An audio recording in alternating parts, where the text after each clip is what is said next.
Human beings basically try to do two things at the same time. On one hand, we want to be able to look in the mirror and feel good about ourselves.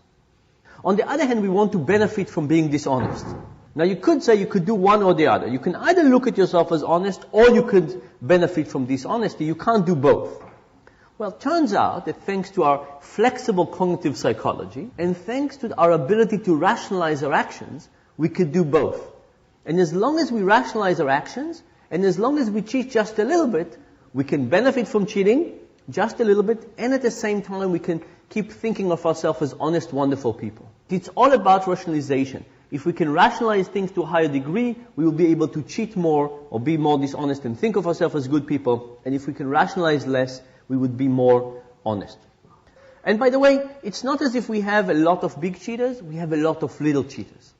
In this book, in this research, we've basically tested about 30,000 people. And from those 30,000 people, we found 12 big cheaters. And those 12 big cheaters together stole about $150 from me.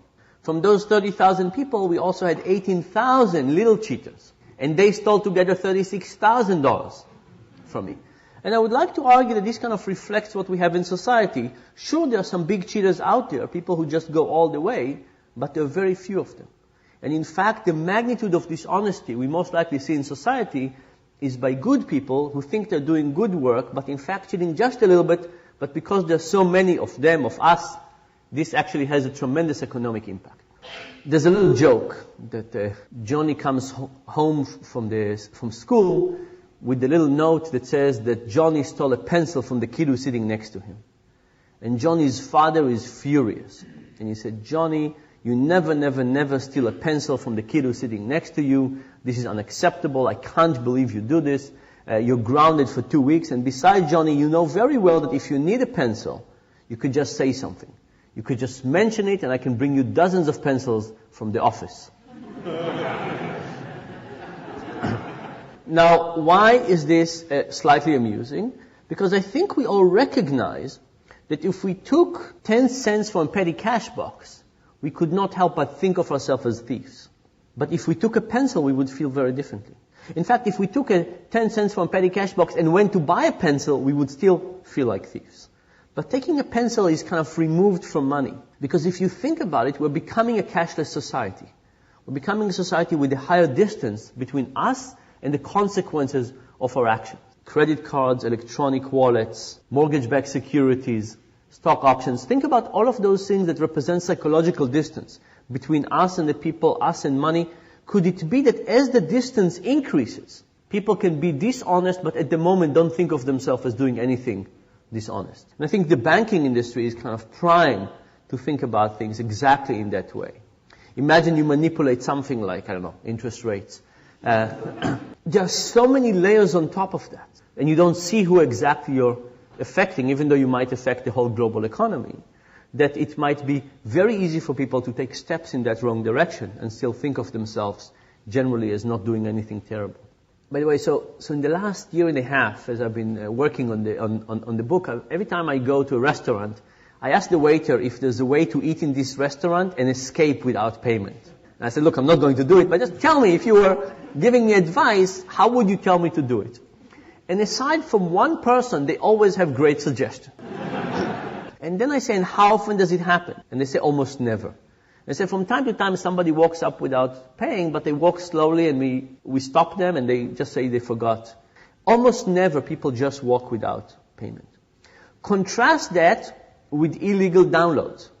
My book that came out about a month ago, in the first 2 days, was downloaded 20,000 times from some website. It's kind of ironic. A book on cheating was... But if you talk to young people, virtually all of them have illegal music on their computers, and nobody feels bad about it. In fact, one young guy recently, we talked about it, he stood up, he said, "Excuse me, I don't think this is wrong." He said, "Musicians want their music to be heard. That's what they wrote it for. And label companies are evil." And he said, "Besides, I was not going to buy this music anyway, so I'm not hurting anybody. And everybody is doing it." Right? So this guy, in fact, if you listen to him, he was not downloading illegal stuff. He was fighting for freedom. Right? He was promoting the world, making it a better place. An amazing level of rationalization that you couldn't do in a restaurant.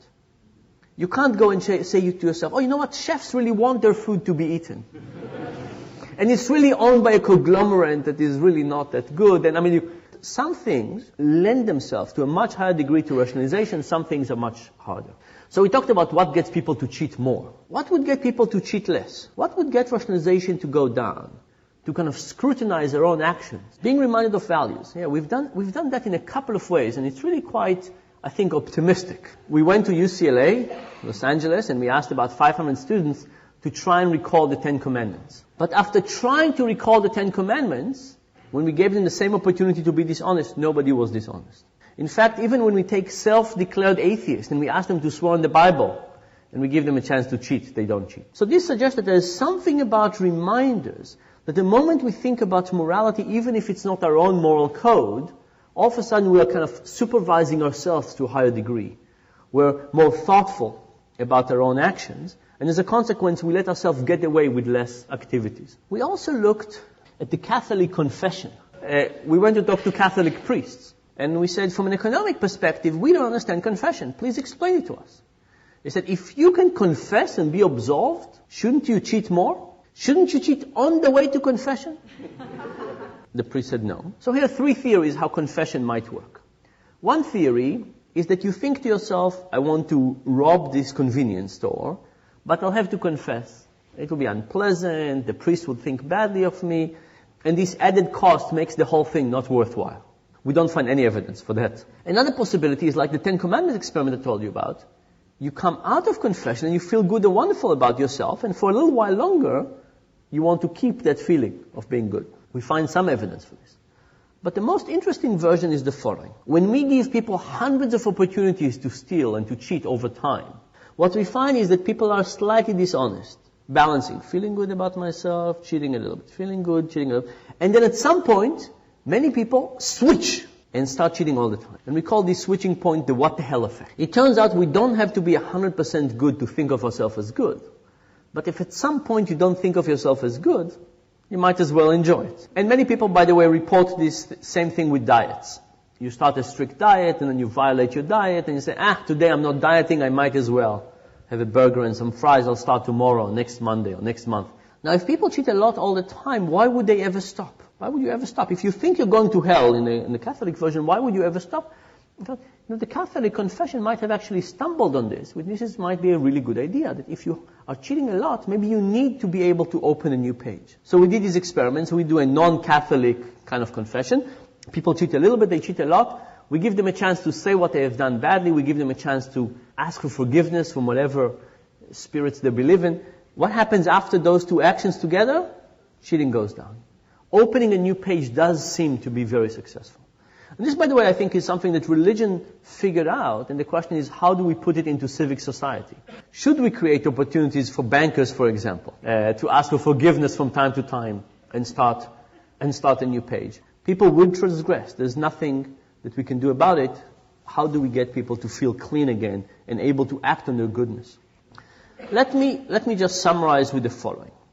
If you think about it, this is really, the whole thing is a question of conflicts of interest. And conflicts of interest mean that we have a pull to see reality in a certain way, and we could justify our view. Imagine that you like a particular soccer team, and you go to a game and the referee calls a call against your team. Is there any way but for you to think the referee is evil, vicious, stupid, blind, something like that? Of course not. You can't help but having your motivation influence how you see reality. Now replace your team with $5 million or with something else, and you could see how the same forces would get you to see reality in a biased way. So imagine you were a banker, and imagine that I paid you $5 million a year to view mortgage-backed security as a good product. Could you help but seeing them as better than they are? Now, I'm not saying that you will shift your opinion from thinking that they're terrible to thinking that are wonderful, but you will probably shift your understanding of them. And what if everybody around you thought that they were great as well? And what if they were difficult to compute and you were sitting there with a big spreadsheet and you would different calculations and parameters and estimators, and in the bottom you would see their final value, but it would also reflect on your end of year bonus? Wouldn't you shade your evaluation even further? And this is actually quite important, because if you think about the whole financial crisis, We've taken people and we put them in situations which basically are guaranteed to blind or at least to distort their vision. And we expect people to overcome that. We all have a tendency to think of people as good or bad. And we say as long as we kick the bad people, everything will be fine. But the reality is that we all have the capacity to be quite bad under the right circumstances. And I think in banking we've created the right circumstances for everybody to misbehave. And because of that, it's not such a matter of kicking some people and getting new people in. It's about changing the incentive structure. That because unless we change that, we're not going to get forward.